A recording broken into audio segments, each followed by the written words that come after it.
High viewers, நாளைக்கான வீடியோவில் என்ன நடக்கலாம்னு சொல்லிட்டு பார்க்கலாம். வீடியோக்குள்ளே போகிறதுக்கு முன்னாடி நம்ம சேனலை லைக் அண்ட் சப்ஸ்கிரைப் பண்ணிவிட்டு கொஞ்சம் சப்போர்ட் பண்ணுங்கள். வாங்க இப்போ வீடியோக்குள்ளே போகலாம். நம்ம கார்த்தி சொன்ன மாதிரியே அவங்க அம்மா பேரால் ஆசிரமத்தை நல்லபடியாக திறந்து வச்சிடுறாரு.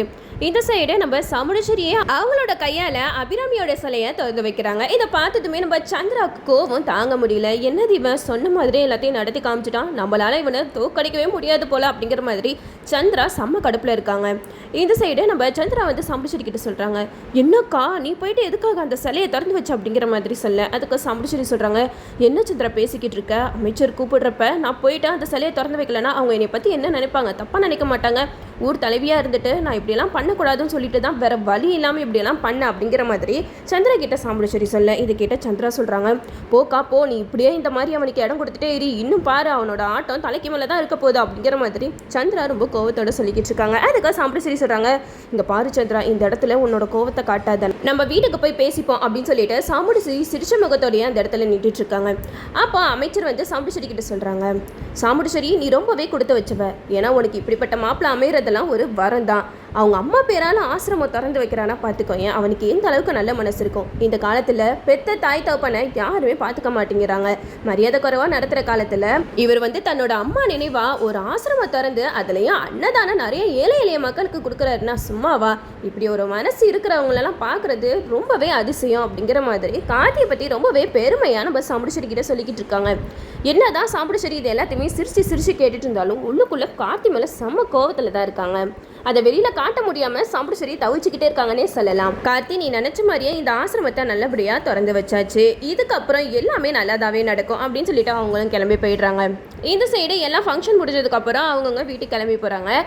அப்போ மயில் வந்து சந்திரா கிட்ட பேசுறாங்க, என்ன சின்னத்தை அப்படியே எஸ்கேப் ஆக பார்க்குறீங்க, நீங்கள் கார்த்தி கிட்ட போட்ட சவாலில் தோற்று போயிட்டீங்க, அதனால நீங்கள் சொன்ன வாக்கை நிறைவேற்ற வேணாமா, கார்த்தி தோத்துட்டா கண்டிப்பாக அந்த வீட்டை விட்டு போயிடணும்னு நீங்கள் சொன்னீங்க, அதே மாதிரி நீங்கள் தோத்துட்டா கார்த்தி என்ன உங்களுக்கு செய்யணும்னு சொல்லியிருக்கான், நீங்கள் இந்த ஆசிரமத்தை பெருக்கி அள்ளி முறவாசம் செய்யணும், அதை மறந்துட்டு நீங்கள் பாட்டுக்கு போகிறீங்க அப்படின்னு சொல்லிட்டு மயில் வந்து தொடப்பக்கட்டையை கையில் கொடுக்குறாங்க. இதை பார்த்ததுமே சந்திரா செம்ம கோவத்தில் இருக்காங்க. டே, உங்கள் ஆட்டோ ரொம்ப ஓவராக இருக்குடா அப்படிங்கிற மாதிரி சொல்ல. அதுக்கு கார்த்தி சொல்கிறாங்க, இது நாங்கள் போட்ட சவால் இல்லை, நீங்கள் போட்ட சவால், நீங்கள் தான் எங்ககிட்ட தேவையில்லாமல் சவால் விட்டு இப்போ தோற்று போய் நிற்கிறீங்க அப்படிங்கிற மாதிரி சொல்ல. இதை கேட்ட சந்திராக்கு என்ன பண்ணுறதுன்னே தெரியல. அந்த ஆசிரமத்தை கூட்டி பெருக்கி அள்ளிட்டு அந்த தொடப்பட்டை தூர தூக்கி போட்டு அங்கேருந்து போயிடுறாங்க.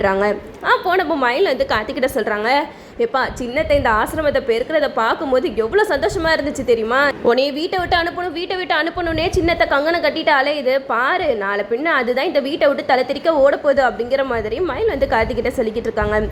இந்த சைடு எல்லாருமே வீட்டுக்கு போனதுக்கப்புறம் சந்திரா செம்ம கடுப்பில் இருக்காங்க. சமுடேஸ்வரி சந்திரா கிட்ட கேட்குறாங்க, என்னாச்சு சந்திரா, ஏன் ஒரு மாதிரியா இருக்கா அப்படின்னு சொல்லிட்டு கேட்க. அதுக்கு சந்திரா சொல்கிறாங்க, உன் மாப்பிள்ளை மயில் வாகனமோ அந்த டிரைவர் பையனும் என்ன பண்ணாங்க தெரியுமா அப்படின்னு சொல்லிட்டு அவங்க பண்ண கொடுமை எல்லாத்தையும் சொல்லி காட்டுறாங்க. நான் இந்த சவாலில் தோத்துட்டேன்னா ஆசிரமத்துக்கு முறவாசம் செய்யணும்னு சொல்லிட்டு என் கையில் தொடப்பத்தை கொடுத்து பெருக்க விட்டாங்கக்கா அப்படிங்கிற மாதிரி சந்திரா வந்து சமுடேஸ்வரி கிட்ட சொல்ல. அதுக்கு சமுடேஸ்வரி சொல்கிறாங்க, நீ என்ன சந்திரா அவங்க கிட்ட சவால் விட்ட அப்படிங்கிற மாதிரி கேட்க. அதுக்கு சந்திரா சொல்கிறாங்க, இல்லைக்கா அவனை எப்படியாவது இந்த வீட்டை விட்டு துரத்தணும் அப்படின்னு சொல்லிட்டு அந்த ஆசிரமத்தை ஓப்பன் பண்ண விடாமல் தடுக்கணும்னு நான் நினச்சேன். ஆனால் கடைசியில் அந்த கார்த்தி பையன் புத்திசாலித்தனமாக என்னையை தோக்கடிச்சிட்டு கடைசியில் என்னையவே அந்த ஆசிரமத்துக்கு முறவாசம் செய்ய விட்டுட்டாங்கக்கா அப்படிங்கிற மாதிரி சொல்ல. அதுக்கு சமுடேஸ்வரி சொல்கிறாங்க, இது எப்போ சந்திரா நடந்தது, என்கிட்ட சொல்லவே இல்லை அப்படிங்கிற மாதிரி சொல்ல. அதுக்கு சந்திரா சொல்கிறாங்க, ஆமாக்கா எப்படியாவது அவனை வீட்டை விட்டு துரத்திட்டு உனக்கு நிம்மதியை கொடுக்கலான்னு பார்த்தேன், ஆனால் கடைசியில் அவன் ஜெயிச்சுக்கிட்டே தான் போய்கிட்டு இருக்கான், இப்படியே போனால் நம்ம நிலைமை என்ன தாக்கா ஆகுறது அப்படின்னு சொல்லிட்டு சந்திரா வந்து சமுடேஸ்வரி கிட்ட சொல்லிக்கிட்டு இருக்காங்க. அதுக்கு சமுடேஸ்வரி சொல்கிறாங்க, எனக்கு என்னதான் அவன் மேலே கோவமாக இருந்தாலும் அவன் பண்ணுற நல்ல விஷயங்களுக்கு நான் என்றைக்குமே தடங்களாக இருக்கும்னு நினச்சதே இல்லை சந்திரா, நீ அந்த மாதிரிலாம் நினைக்காத, அவன் செய்கிற நல்ல காரியத்துக்கெல்லாம் நம்மளால் தொலைப்போக முடியலனாலும் பரவாயில்ல, அவனை அதை செய்ய விடாமல் தடுக்கக்கூடாது அப்படிங்கிற மாதிரி சமுடேஸ்வரி கார்த்திக்கு சப்போர்ட் பண்ணி பேசுகிறாங்க. இது கேட்டதுமே சந்திரா வந்து பயங்கர ஷாக் ஆகுறாங்க. என்னது இவன் முட்டாள்தனமாக பேசிக்கிட்டு இருக்கா, ஒரு சமயம் அந்த கார்த்தி மேலே கோவம் இருக்கிற மாதிரி அவன் வாங்கி கொடுத்த புடவையெல்லாம் தூக்கி போட்டு எரிக்கிறா, இப்போ என்னன்னா கார்த்திக்கு சப்போர்ட் பண்ணி பேசுகிற மாதிரிலாம் பேசுகிறா, இது விடக்கூடாது அப்படிங்கிற மாதிரி சந்திரா யோசிச்சுக்கிட்டு இருக்க. அதுக்கு சமுடேஸ்வரி சொல்கிறாங்க, என்ன சந்திரா ரொம்ப டீப்பாக யோசிக்கிற மாதிரி இருக்கா அப்படிங்கிற மாதிரி கேட்க. அதுக்கு சந்திரா சொல்கிறாங்க, என்னக்கா நீ அவனை இங்கே தங்க வைக்கலாம் நீ யோசிச்சுட்டு இருக்கியா அப்படிங்கிற மாதிரி கேட்க. அதுக்கு சமுடேஸ்வரி சொல்கிறாங்க, இல்லை சந்திரா, நான் வந்து அவன் செய்கிற நல்ல காரியத்துக்கு நம்ம தடங்களாக இருக்கக்கூடாது தான் நினைக்கிறேன், நினைக்கிறேனே தவிர மற்றபடி அவன் இன்னும் ரேவதியோட புருஷனா இந்த வீட்டில் வாழணும்னு எனக்கு கொஞ்சம் கூட இஷ்டமே இல்லை. அவனை எப்படியாவது இந்த வீட்டை விட்டு துரத்தணும் அப்படிங்கிற எண்ணம் மட்டும்தான் என் மனசில் இருந்துக்கிட்டே இருக்கு அப்படிங்கிற மாதிரி சாமுண்டீஸ்வரி வந்து சந்திரா கிட்ட சொல்கிறாங்க. என்னதான் சாமுண்டீஸ்வரி வந்து கார்த்தி மேலே கோவமாக இருக்கிற மாதிரி காட்டினாலும் நம்ம கார்த்தி வந்து சாமுண்டீஸ்வரி மனசில் இடம் பிடிச்சிட்டாங்கன்னு தான் சொல்லலாம். இந்த சைடு சந்திரா வந்து சிவனாண்டியை பார்க்கறதுக்காக போகிறாங்க. அங்கே போயிட்டு சிவனாண்டி, முத்துவேல், காளியம்மா இவங்கெல்லாம் இருக்காங்க. இவங்களெல்லாம் பார்த்து சந்திரா வந்து செம்மையாக திட்டுறாங்க. என் நிலமையை பார்த்தீங்களா எப்படி ஆயிடுச்சு சொல்லிட்டு, உங்களை நம்பி நான் இந்த காரியத்தில் இறங்கின கடைசியில் என்னவன் அந்த ஆசிரமத்தை பெருக்க விட்டுட்டான் அப்படிங்கிற மாதிரி ரொம்ப ஃபீல் பண்ணி சந்திரா வந்து சொல்லிக்கிட்டு இருக்காங்க. இதை கேட்ட காளியம்மா சொல்கிறாங்க, என்ன மருமகளே சொல்கிற, உன்னைய போயிட்டு அந்த ஆசிரமத்தை பெருக்க சொல்லிட்டானா அப்படிங்கிற மாதிரி கேட்க, அதுக்கு சந்திரா சொல்கிறாங்க, ஆமா அத்தை, அவன் அந்த ஆசிரமத்தை திறக்கக்கூடாது அப்படின்னு சொல்லிட்டு நாங்களும் என்னென்னமோ முயற்சி பண்ணோம். ஒரு கட்டத்துக்கு மேலே வெடிகுண்டை கூட வச்சு அந்த சிலையை வெடிக்க வைக்கணும் அப்படின்னு நினச்சா கடைசியில் கார்த்தி எல்லாத்தையுமே முறியடிச்சு இப்போ அவன் அந்த ஆசிரமத்தை திறந்துட்டான். அவன் விட்ட சவாலில் நான் தோற்று போயிட்டான், அதனால தான் என்னைய அந்த ஆசிரமத்துக்கு முறவாசம் செய்ய விட்டுட்டான் அப்படிங்கிற மாதிரி சந்திரா வந்து காளியம்மா கிட்ட சொல்கிறாங்க. காளியம்மா சொல்கிறாங்க, மைனே இதுக்கப்புறம் நம்ம சும்மா இருக்கக்கூடாது. நம்ம மருமகளை என்ன தைரியம் இருந்தால் அந்த ஆசிரமத்துக்கு முறவாசம் செய்ய விட்டுருப்பான். அவனுக்கு நம்மளோட பதிலடியை கொடுத்தே ஆகணும் அப்படின்னு சொல்லிட்டு காளியம்மா சொல்ல, இதை கேட்ட முத்துவேல் வந்து மனசில் நினைக்கிறேன், ஆமாம் நீங்கள் என்ன தான் பிளானை போட்டாலும் அவன் வந்து எப்படியோ ஜெயிச்சுட்டு போகிறான். கடைசியில் நீங்கள் தோற்று போயிட்டு இந்த ஊரை விட்டே ஓடுற நிலைமை தான் வருது அப்படிங்கிற மாதிரி முத்துவேல் வந்து நினச்சிக்கிட்டு இருக்காங்க. இந்த சைடு சந்திரா வந்து சொல்கிறாங்க, அத்தை இதுக்கப்புறம் அவனை சும்மா விடக்கூடாது. அவனை வீட்டை விட்டு துரத்துனா தான் நான் நிம்மதியாக இருக்க முடியும். அவன் அந்த வீட்டில் இருக்கிற வரைக்கும் கண்டிப்பாக எனக்கு குறைச்சல் இருந்துக்கிட்டே தான் இருக்கும் அப்படிங்கிற மாதிரி நம்ம சந்திரா வந்து காளியம்மா கிட்ட சொல்லிக்கிட்டு இருக்கேன். இதை கேட்ட காளியம்மா வந்து சந்திரா கிட்ட சொல்கிறாங்க, நான் ஒரு பிளான் போட்டு தரேன், அது மாதிரி நீ பண்ணு சந்திரா. அதுக்கப்புறம் பாரு, கண்டிப்பாக அந்த கார்த்தி பையன் சாமுண்டீஸ்வரி வீட்டை விட்டு மட்டும் இல்லை இந்த ஊரை விட்டு தலை தெறிக்க ஓட தான் போகிறான் அப்படிங்கிற மாதிரி காளியம்மா வந்து சந்திரா கிட்ட சொல்லிக்கிட்டு இருக்காங்க.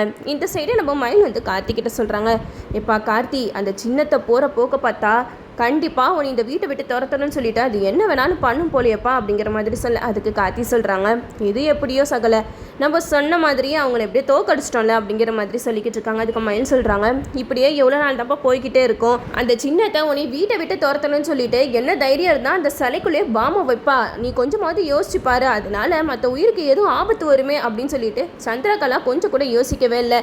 சின்னத்தை இவ்வளோ மோசமாக இருக்கு நான் கொஞ்சம் கூட எதிர்பார்க்கவே இல்லை. இந்த 6 மாதத்துக்குள்ளே அத்தை மனசு மாறும் பார்த்தா அத்தை மனசு மாறுற மாதிரியும் தெரியல அப்படின்னு சொல்லிட்டு மயில் சொல்ல, அதுக்கு கார்த்தி சொல்றாங்க, வேற என்னதான் செய்யறது அப்படிங்கிற மாதிரி கேட்க, அதுக்கு மயில் வந்து கார்த்தி கிட்ட சொல்றாங்க, இங்க பாருப்பா கார்த்தி, நீ ரேவதியோட ஒன்று சேர்ந்து வாழணும். அப்பதான் உங்க 2 பேரையும் யாராலையுமே பிரிக்க முடியாது. இந்த 6 மாசத்துக்குள்ள அத்தையோட மனசு மாறலன்னா நீ என்னப்பா பண்ணுவ அப்படிங்கிற மாதிரி கேட்க, அதுக்கு கார்த்தி சொல்றாங்க, இல்ல நீங்க சொல்ற மாதிரி நான் வந்து ரேவதி கூட சந்தோஷமா வாழ முடியாது. ஏன்னா அத்தையோட சம்மதத்தோட தான் நானும் ரேவதியும் வாழ்க்கையை தொடங்கணும் அப்படின்னு சொல்லிட்டு பேசி வச்சிருக்கோம். அத்தை சம்மதம் இல்லாம கண்டிப்பா நாங்கள் வாழ்க்கையை தொடங்க மாட்டோம். அது மட்டும் இல்லாமல் இந்த 6 மாதத்தில் கண்டிப்பாக அத்தையோட மனசை நான் மாற்றிடுவேன். கிட்டத்தட்ட கொஞ்சம் அத்தையோட மனசு மாறின மாதிரி தான் எனக்கு தெரியுது. கண்டிப்பாக அவங்க அம்மாவோட சாவுக்கு காரணம் எங்கள் தாத்தா பாட்டி கிடையாது அப்படிங்கிற உண்மையை மட்டும் நான் நிரூபிச்சிட்டேன்னா கண்டிப்பாக அத்தைக்கு எங்கள் குடும்பத்து மேலே இருக்கிற கோவமும் போயிடும். கடைசியில் அவங்களே என்னையும் ரேவதியும் சேர்த்து வச்சிருவாங்க அப்படிங்கிற மாதிரி கார்த்தி வந்து மயில் கிட்ட சொல்லிக்கிட்டு இருக்காங்க. இந்த 6 மாதம் சொல்லிட்டு 1 வருஷமாக இழுத்துக்கிட்டே தான் இருக்காங்க. இதுக்கான விடை கிடைச்ச மாதிரியே தெரியல. சீக்கிரமாகவே கார்த்தி மேலே இருக்கிற கோவெல்லாம் போயிட்டு சாமுண்டீஸ்வரி கார்த்தி ரேவதி 2 பேரையும் சேர்த்து வச்சிடணும். அப்போ தான் எபிசோட் பார்க்குறதுக்கும் ரொம்பவே நல்லாயிருக்கும். இதுக்கப்புறம் கதைக்களத்தை எப்படிலாம் கொண்டு போகிறாங்க சொல்லிட்டு நம்மளும் வெயிட் பண்ணி பார்ப்போம். ஓகே வியூவர்ஸ், இந்த வீடியோ உங்களுக்கு பிடிச்சிருந்தா லைக் பண்ணுங்கள், மறக்காம நம்ம சேனலை சப்ஸ்கிரைப் பண்ணிடுங்க.